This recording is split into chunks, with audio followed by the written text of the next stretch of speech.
Hi, this is Charlie giving you Monday's video, and I've got a couple of things I want to go through with you today. I've put a blank screen up there, and the first one is, this karate versus trading analogy. So I want to go through that with you in a second. Before I do that, though, Friday's video update was interesting because the live trading, and because it attracted a couple of comments and got me thinking actually. So Friday's live trading did like I do every Friday. I've been doing it for what, I don't know, 3.5 years now, something like that. And the reason I started doing these live videos on a Friday was so that I could put my neck on the line every Friday morning, and so you could see that there's no way that I can avoid. If I lose, I lose. If I win, I win. If I just have some poor trading, you see it all, because you know that I have to trade every Friday morning, and I have to record it. Should I say? I'm not always there every Friday because sometimes I'm away or whatever. But you know that I can't get out of it. It's not like I can't just do a random recording.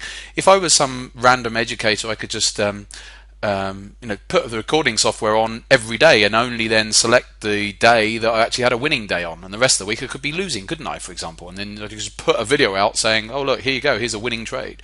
But I have to do it every Friday, so people expect it, and that's a good thing.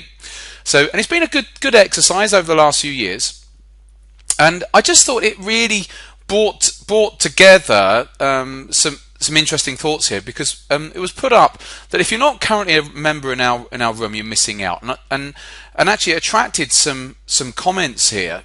So we've got Carl saying completely agree, if you're not in the room you're missing out, etc., etc. And then Neil P said a similar sort of thing. And it's so true. A lot of people are always sitting on the sidelines. I banked whatever it was there, $1,300 on Friday morning. All right, I'm trading at a position size which maybe a lot of traders can't do.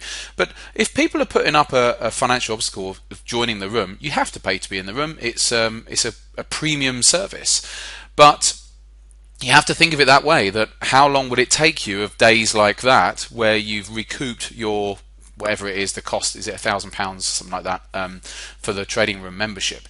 So you have to look at it like that and say, actually, yeah, they trade along with Kim in the mornings, then with myself in the afternoons, and so you've got and the most important thing is you're learning a lot there. So I would encourage you, if anyone's there on the just thinking about it, has been for a long time. I think it obviously ignited some comments there, so well worthwhile having a look through those. I did make me laugh though. We got a comment from Mark here yesterday, and that's why I've already covered this one off. So I'm new to your videos. So far, I've only seen you win on these Friday trades. Do you post all your trades? And that's what got me thinking about what I've just said. And of course, yeah, I can always have little runs where I seem like over a period of weeks on a Friday where I just seem to make money. I think a couple of weeks ago I only made a pittance, but yeah, if you look back over the catalogue, and bear in mind there's about 140 Friday videos from over the last 3 years. Obviously there's missed weeks on holidays and various things, but yeah, it's about 140 or maybe 150, I can't remember how many videos are out there now of Friday videos. You'll see plenty of those Fridays where I have losers as well, and you learn just as much from seeing me have my losing days on those Fridays as I do on those winners. So that's in answer to that guy. So anyway, so that's what I just wanted to bring that up first of all about the trading room, really, and Friday's video brought that together, because what I do now is not only am I doing recording the video, I'm actually in our trading room on a Friday morning now, because it just normally Kim's in the mornings, but and I go in the afternoons. But as I'm doing the recordings anyway in the mornings, I might as well just be in our trading room as well with the guys. So that's what we're doing there. Okay, so that's that. Then we've got karate versus trading. I say karate versus trading, it's not really that, but for those of you that don't know, I used to do karate. I did it for about 20 years and gave it up when I was about 35, I think, because of back problems, and I'd had back problems for years, and so in the end I just had to stop, and so it wasn't doing me any good, and so ultimately just my body, it's a personal thing that my body just didn't like it, and so I had to quit. But in order to get, I ended up getting to a 3rd Dan black belt in the time that I was there. Could have progressed more, but I was never in a rush to try and get higher or anything like that. And I got to a decent level in karate. But in order to get to that decent level, when in my formative years, in those first 10 years of training, there were years where I'd be training sort of 6 or 7 days a week. So you've got to put the time in, and you'd be training 6, 7 days a week. I had a wooden post in my back garden which I'd go out and punch or kick at night time, and people thought I was crazy. But those are the sorts of things that you have to do if you want to get good. Now, if you were only training 1 day a week, how good would you get? You'd get proficient over time.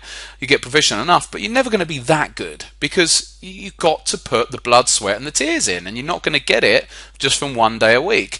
And so that's what I'm just sort of using that analogy of back in the day when I had to put all those hours of training in order to get to a decent level of competency. It's no different with trading. You see time and again people saying, oh yeah, you can trade just 5 minutes a day, or a few minutes a week, and it's just nonsense, because you've got to immerse yourself in order to really become a student of the markets and master the markets, much like someone who becomes a master of karate or any other martial art. And so you have to put the time in and commit yourself to that. I'm not saying you have to sit at your desk all day long every day. That's not what I'm saying. But you do have to put the hours in order to really become a student of the market. So that's the analogy for this week. We have to put a lot of time in any other profession. You've got to put the time in this profession as well. And so don't think that you can just skirt around it and just do a few minutes here and there and just look at the charts. You have to immerse yourself. Give it some time to really immerse yourself and build up those flying hours. I shall leave that with you. That's my thoughts for this week. Be back on Friday for the last Friday live trading for me personally for the next few weeks or so, because I'm not going to be off on holiday. I've got a feeling Kim will probably do them in my absence, but yeah, I'm not going to be doing them after Friday. So last one this week. So I'll see you then.